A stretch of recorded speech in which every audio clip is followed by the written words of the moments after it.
BEd करके मारे मारे फिरे जा रहे हैं। उनके पास कोई रोज़गार नहीं है, परेशानियों का सामना उठा रहे हैं।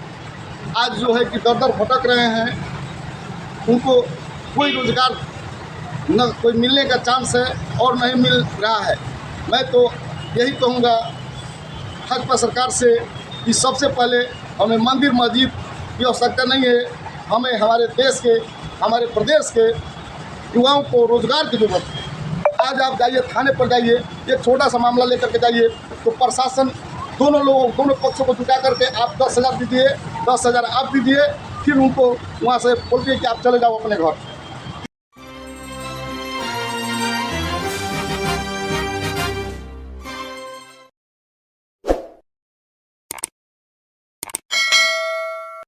आप सभी देख पा रहे हैं कि मैं अंबेडकर भवन बलिया में मौजूद हूँ और मेरे साथ बहुजन समाज पार्टी के कदावर नेता राजकुमार राव जी मौजूद है, जो बहुजन समाज पार्टी के बलिया के कार्यकारिणी सभा के अध्यक्ष हैं।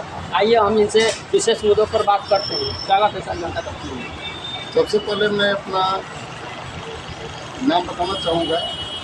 मैं सदर बलिया से श्री राजकुमार राव, बहुजन समाज पार्टी के एक छोटा सा सिपाही हूँ और मैं महंगाई पर और बेरोजगारी पर मैं भाजपा के प्रति यानी भाजपा सरकार के खिलाफ मैं बोलना चाहता हूँ।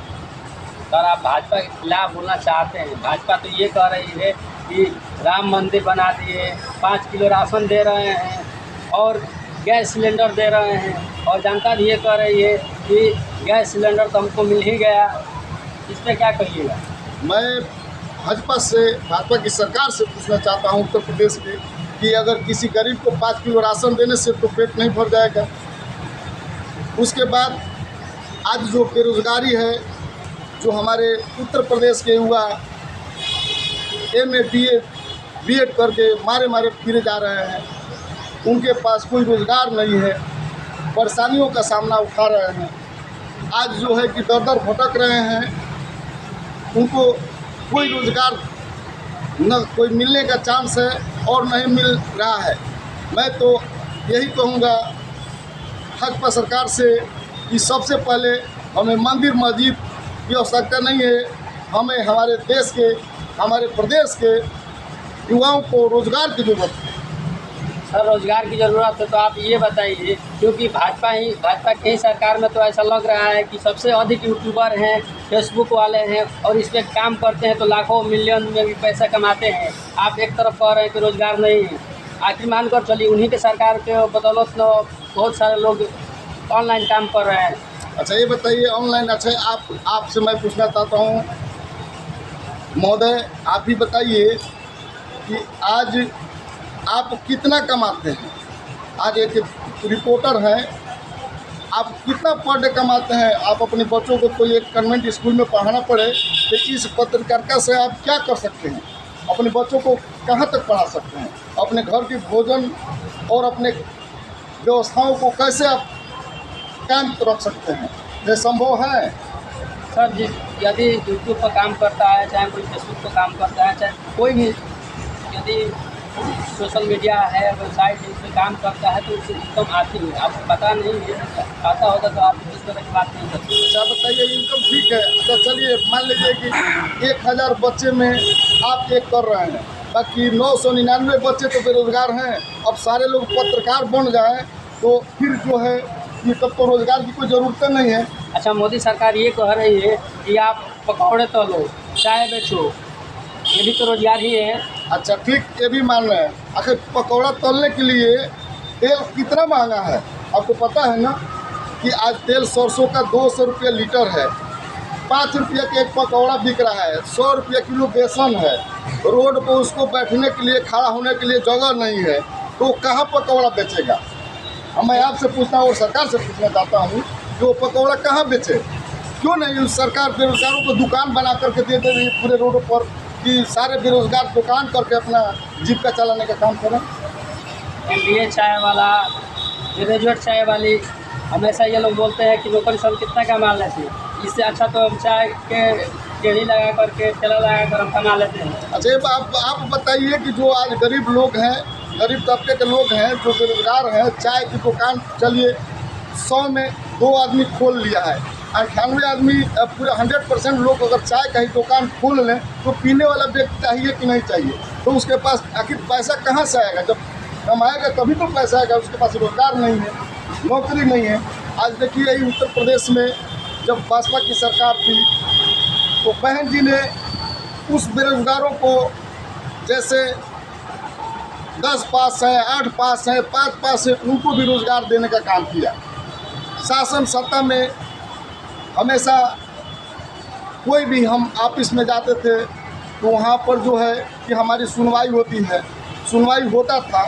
आज आप जाइए थाने पर जाइए, एक छोटा सा मामला लेकर के जाइए तो प्रशासन दोनों पक्षों को जुटा करके आप 10,000 दीजिए, 10,000 आप दीजिए, फिर उनको वहाँ से बोलती है कि आप चले जाओ अपने घर।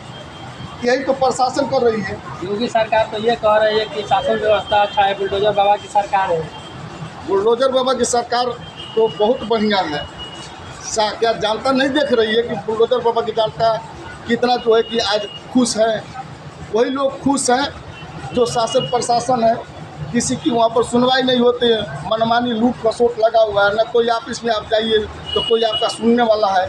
जहाँ पर अगर घूस देंगे, पैसा देंगे तो उसका काम होगा। कौन गरीब का सुनने वाला है? जाइए शासन प्रशासन में जाइए, थाने पुलिस पर जाइए, वहाँ पर सारे लोग पैसे की बात करते हैं। जहाँ पर आप जाएंगे थाने में, वहाँ पैसे की सिर्फ बात होगी और पैसे के लिए ही जो कि लगता है कि वहाँ के शासन प्रशासन बैठी हुई है। आप अगर कोई भी छोटा सा छोटा मामला लेकर जा रहे हैं, पहले आप देखे होंगे कि 100 नंबर जो 112 नंबर की जो प्रशासन थी, जो गांव-गांव में जाकर के आज वो पैसा लेने की काम कर रही है और जो है कि लेकर के छोटा-छोटा मामलों के या बड़ा-बड़ा मामलों को वहीं पर रफा-दफा कर रही है, ये आपस में लड़ा रही है। ये सरकार सिर्फ लड़ाने की काम कर रही है, हिंदू मुस्लिम राइट फैलाने के काम कर रही है भाजपा। हमें इस देश में, इस राष्ट्र में एकता कायम होना चाहिए। हम सब इस देश के नागरिक हैं, हमें सबको मिल करके एक साथ कंधे में कंधे मिला करके भारत को आगे बढ़ाने का, उत्तर प्रदेश को आगे बढ़ाने का काम करना चाहिए। आप हिंदू मुस्लिम पे बात कर रहे हैं कि वो हिंदू मुस्लिम का काम करती है, लड़ाने का काम करती है, लेकिन भाजपा सरकार तो हमेशा आपका साथ और विकास की बात करती है। अच्छा ये बताइए, भाजपा विकास की बात कर रहे थे, आप बताइए कितना रोजगार दिया भाजपा? कितना रोजगार दिया? कितना युवाओं को रोजगार दिया? आपको नहीं पता है? राम मंदिर तो बना है, बहुत अच्छी बात है, वो किसी की आस्था है, वो बन गया, उसमें कोई ये बुराई नहीं है। बाकी उसके साथ साथ रोजगार भी तो चाहिए कि हम सिर्फ पूजा करेंगे, ताकि पूजा करने के लिए हमारे पास फूल माला का पैसा होना चाहिए कि नहीं चाहिए? आप बताइए, मैं आपसे पूछना चाहता हूँ। होना चाहिए, लेकिन जो भी फूल माला का भी रोजगार वहाँ पर करेगा, मान को चलिए कि मंदिर बन गया, फूल माला का रोजगार करेगा तो उससे भी तो पैसा आएगा। भैया आप ये बताइए कि फूल माला अगर हम एक नहीं 50 दुकान कर दे तो हम 50 लोग तो खाली जीवित रह सकते हैं और 995 लोग क्या करेंगे?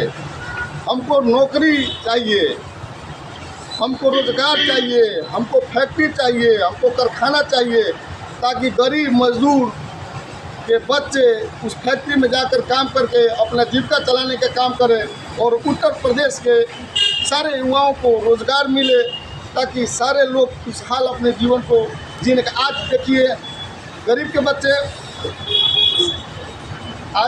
बच्चे अगर किसी कन्वेंट स्कूल में पढ़ाना चाहे तो क्या पढ़ा सकता है? मनमानी फीस है। एक बच्चे को, एक में पढ़ रहा बच्चा, उसका 2,000 रुपया फीस है, 500 रुपया बस का किराया है। तो बताइए 2,500 रुपये किसी के पास अगर 2 बच्चे हो, वो 5,000 कमाता ही नहीं तो कहाँ से अपना बच्चों को अच्छे स्कूलों में पढ़ाएगा? प्राइमरी विद्यालय में देखिए वहाँ पर जो भी शिक्षक बैठे हैं, आप स्वयं जा कर के देखिए कि वो क्या पढ़ाने का काम कर रहे हैं बच्चों को। आप ये कह रहे हैं कि रोजगार नहीं है और भारतीय जनता पार्टी की सरकार हमेशा बनते जाती है और बन ही जाती है, रोजगार देती है तो ही न बन जाती है। वो भाजपा आपके वोट से नहीं बन रही है, जुमलेबाजी से बन रही है। आज मान लीजिए कि भाजपा जो है कि कह रहे हैं कि 3 बार सरकार बन रही है, 4 बन। हमको तो ऐसा लगता है कि आने वाला दिन में भाजपा हमेशा जो है कि अपना सरकार बनाने के काम कर रही है। क्यों? कि ईवीएम नहीं हटेगा तब तक भाजपा का सरकार बनता रहेगा। कल हट जाएगा ईवीएम, भाजपा की सरकार कल खत्म हो जाएगी। वहीं दिल्ली में अरविंद केजरीवाल जीत जाते हैं तो वहाँ पे ईवीएम में गड़बड़ी नहीं होता है। वहीं तेलंगाना में कांग्रेस चुनाव जीत जाती है तो ईवीएम में गड़बड़ी नहीं होता है, और भाजपा चुनाव जीत जाती है तो ईवीएम में आपको गड़बड़ी नहीं आती है। भाजपा तो हर प्रदेश को एक साथ अगर हैंग कर ले तो लोगों को तो ये लगे कि भाई पूरा है। वो तो प्रदेश, छोटे छोटे प्रदेशों को छोड़ देती है भाजपा कि थोड़ा लोगों को ये ना समझ में आए। हम तो आज भी कहते हैं कि भाजपा जो है कि ईवीएम की मुद्दा है, जब इतना भाजपा के अंदर सच्चाई है और भाजपा जो है कि अपनी सत्यता पर है कि नहीं और जनता पर विश्वास है भाजपा को, तो भाजपा क्यों नहीं ईवीएम हटाने का काम करती है? कल हटाए भाजपा हटाएंगे कि जो विपक्ष की पार्टी है और आपकी पार्टी है तो उन लोगों के ऐलान पे हम लोग चुनाव नहीं लड़ रहे, बाइकआउट करेंगे तब ना वो लोग इस पर एक्शन लेंगे। महोदय, सारे लोग आज देख रहे हैं कि दिल्ली में आज ईवीएम पर कितने दिनों से धरना प्रदर्शन हो रहा है। क्या हुआ? कुछ होना नहीं है। भाई भाजपा की सरकार है, भाजपा आज देख रहे हैं कि आप इस लोकतंत्र की हत्या कर दिया है। ईडी सीडी की जो है कि आपके पास भेज करके अगर ऐसे आप चुनाव लड़ना चाहते हैं या अपनी बात को कहीं रखना चाहते हैं तो आपके पास ईडी भेज दिया जा रहा है। ये बताइए, इस लोकतंत्र में क्या हमारा बोलने का अधिकार नहीं है? हम सरकार को जो बनाते हैं, सरकार को हम बनाते हैं, सरकार हमको नहीं बनाती है। जब हम सरकार को बना रहे हैं तो हमको सरकार से सवाल करने का भी अधिकार है। तो जब हम सरकार को अपनी सवाल रखते हैं तो सरकार हमारे पर ईडी भेजती है, शासन प्रशासन भेज करके हमको जेल में बंद करवाने का काम करती है। अच्छा, कोई गलत काम करेगा तो उसके उनके पास ईडी जाना चाहिए या नहीं जाना चाहिए? ठीक, हम ये कर रहे हैं कि क्या आज जो भी ईडी और सीडी जा रही है, इसके पहले ईडी सीडी नहीं थी। अच्छा, ये बताइए, आपके पार्टी के नेता बहन मायावती के पास भी सीडी और ईडी का रेट पड़ा था, लेकिन वो हमेशा जीत जाती है केस, वो जेल नहीं जाती है, आखिर क्यों?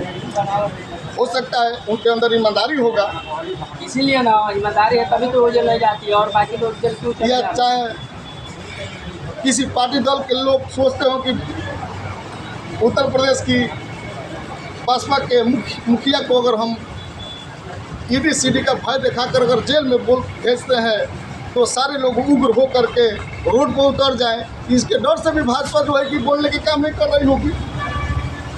यानी कि उनके भाजपा के अंदर डर है कि यदि हम किसी कारणवश हम जेल में भेज देंगे तो फिर जनता उग्र हो जाएगी, यानी कि देश में आंदोलन नहीं आएगा। जनता उग्र हो जाएगी।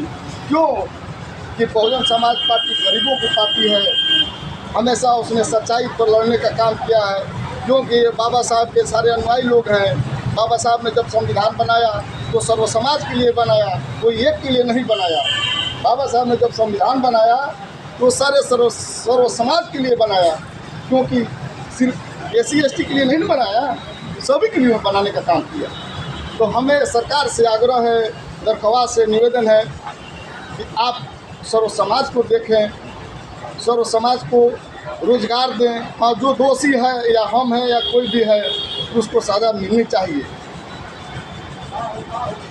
आप सभी देख पाए कि ये राजकुमार राव जी थे जो कार्यकारिणी सभा बलिया के अध्यक्ष थे। बाकी मैं अभिषेक कुमार, कैमरामैन गोल्डी बाबू के साथ मिलते हैं नेक्स्ट।